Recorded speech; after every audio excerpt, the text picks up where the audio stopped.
Bonjour, donc présentation de l'AD 536A qui est en fin de compte un équipement qui permet de mesurer la valeur efficace d'une tension sinusoïdale.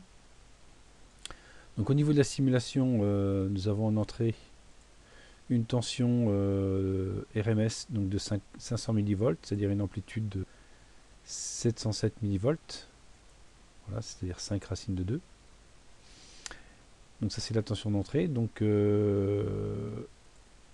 en simulation, qu'est-ce que ça représente quoi? Ça représente une tension sinusoïdale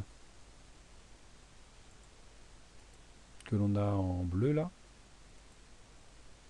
Voilà, sinusoïdale. Et donc en sortie, qu'est-ce qu'on en obtient? On obtient une tension, la tension qu'on a ici en vert, c'est-à-dire on a une tension continue, une valeur efficace, RMS. Donc normalement on devrait avoir 500 millivolts, on voit qu'on a un petit décalage de 25 millivolts par rapport à la tension efficace nominale.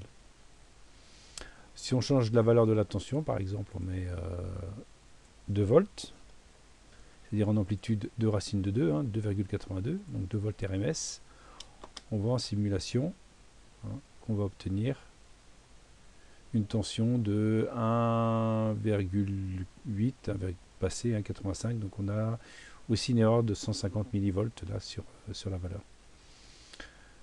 Voilà, donc au niveau des composants, donc là on a un condensateur C1 de 100 nano, un 22 micros ici. Normalement, on peut monter jusqu'à, lorsqu'on a alimenté un 5 volts, on peut monter jusqu'à 15 volts au niveau de la simulation en entrée. Voilà, un condensateur qui permet de supprimer la composante continue. On ne récupère que la composante alternative. Donc voilà la simulation de l'AD 536 et sa notice technique que vous avez ici. L'AD 536A.